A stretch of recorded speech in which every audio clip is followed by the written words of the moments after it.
To recap, so as we hit stage 4, nappy comes off. We only go to stage 4 when all things considered are equal in terms of everybody's on board. Prepared. His one-to-one in nursery is not going on maternity leave. Yeah. He's not moving class. Yeah. They're not going, things are nothing else is going to change. Okay, so we can focus on it. The child has some basic understanding and awareness. They're doing at least 50% of wheeze and poos on the potty. Mum's got the headspace to do it. Yeah. And dad. And whoever is going to be involved. And we just say, right, we're going to go for it. Yeah. And be prepared for... So you make sure the chairs have got waterproof... Lots of puppy pads. Disposable puppy pads, or you can get washable Lino. pads and things. Because parents will say, what about when we're in the car or going shopping? Can I put the nappy back on for then? No, because otherwise you're giving mixed messages. It's all right when I'm in the car, I can have a wee, but and then they're like, oh, then we're in the high chair, and that's because there's another sort of constrained seating. So nappy comes off, and that is it. We are then in pants for the duration.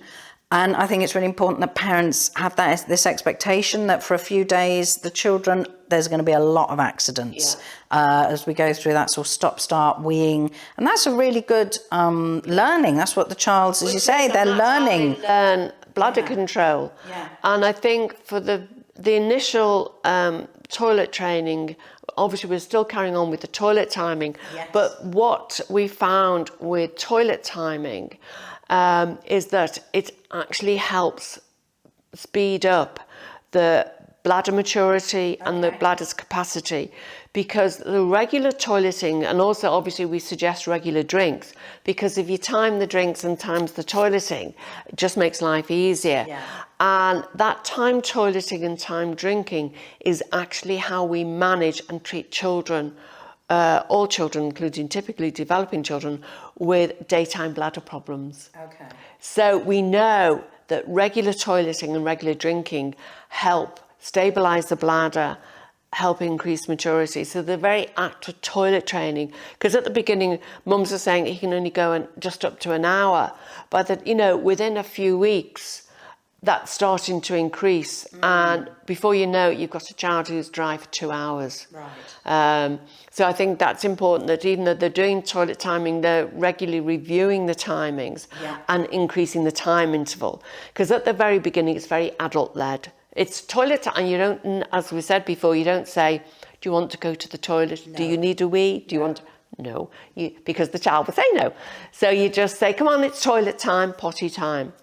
And it often works so much better in nurseries because they have that structure, the other children are going, and so our child sort of doesn't want to be left out.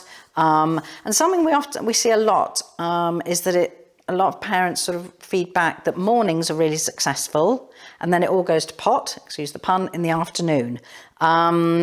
Is that that's just because the child's tired? For all children, including typically developing children, it's because they're tired, also because they've been drinking during the morning, so they're more likely to need a wee of an afternoon. So what we suggest, again, because they're keeping an eye on the timings, is that the time interval in the afternoon may be shorter than in the morning. So more frequent visits in the afternoon. So once everybody's in a routine and it's all going, hopefully, we're going to have accidents. This is going to happen even after the initial frequent little stop-start. There's going to be particularly if children are distracted, watching TV or really engrossed in an activity. But what people need to start doing is gradually increase the time interval. Because parents will say, I keep taking him, but he never asks.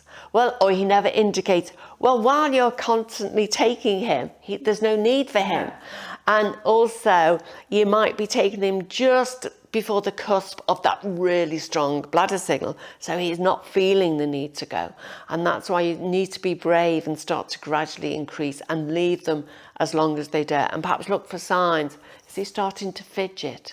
Is starting to hold himself? Doing a bit of And so that'll give you an indication he needs to go, and then say, come on, it's toilet time. And obviously, if the child starts to give an indication, perhaps by looking at the potty, or looking at the picture, or starting to sign, or starting to indicate, that should be reinforced with lots of practice. Oh, good boy, good girl, for saying you need the toilet. Come on, let's go quick. And then obviously they'll get the reward, so the child knows that's a good thing to do. And that can take, that often comes longer in the child's journey, this self-initiation. Some children will always require the odd prompt. And some children, particularly at school, will just get in a routine of going at break times, and that's just part of their day. And so I think some of the key things is that children not indicating that they need to go to the toilet does not, or they're not aware that they're wet, does not necessarily mean they're not able to be toilet trained, or they're not ready to be toilet trained. These all come as part of the learning process.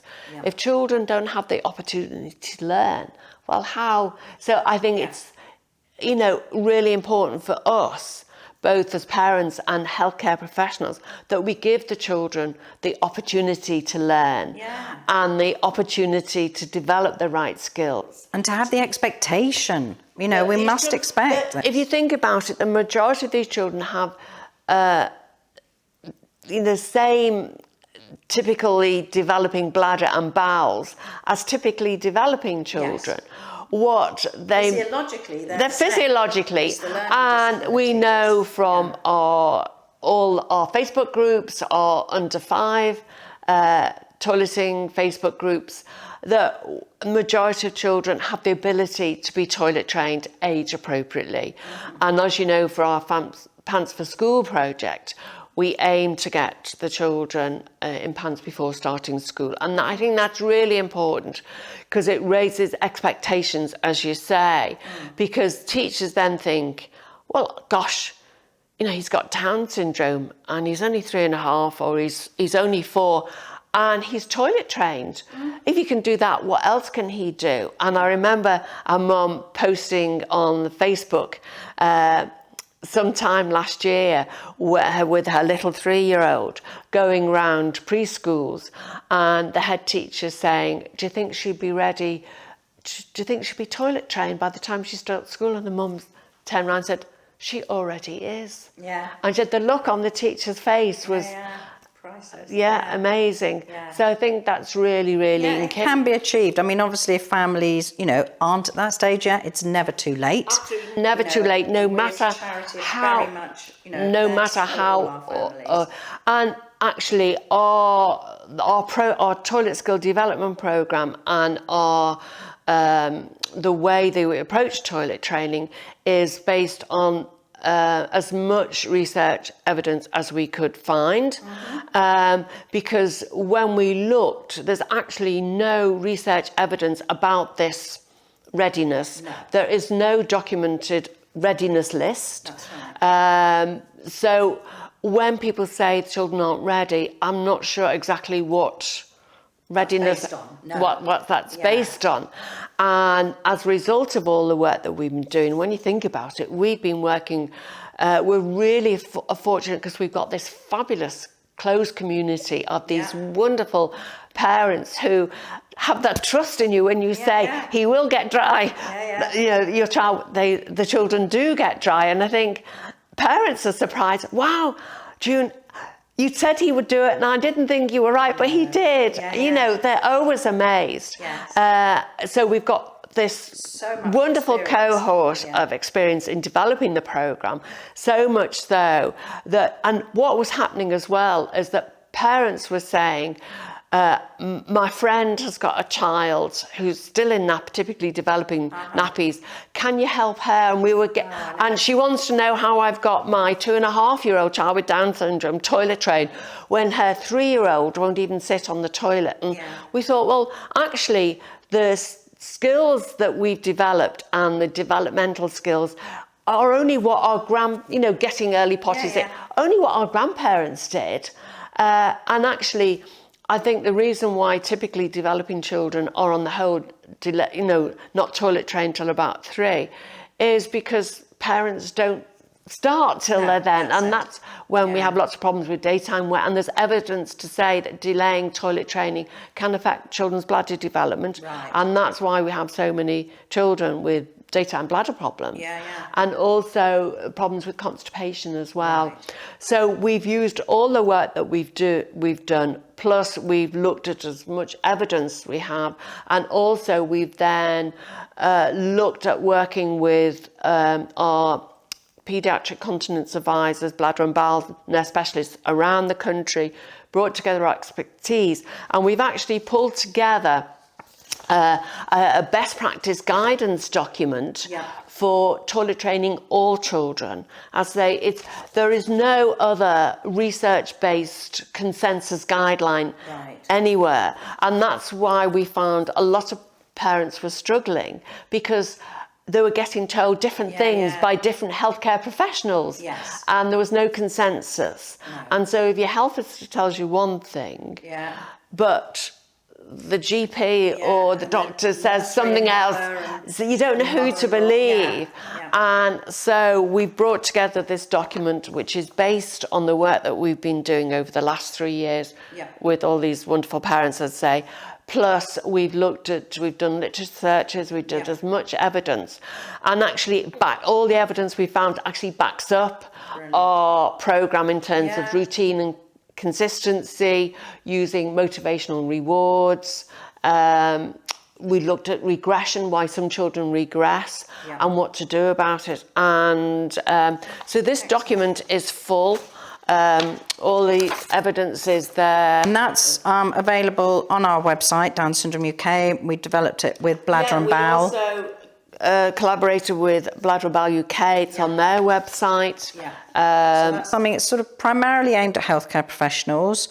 Obviously, parents are welcome to access it. And then for parents, that gives them the evidence they sometimes need. And then for parent facing, we've developed a whole range of resources under our Pants4School banner that are available on the DSUK website, and also lots of games and activities on the Twinkle website. So I think we've sort of talked through the 4-step programme, so that's been amazing. Thank you very much, June. Excellent. Lovely.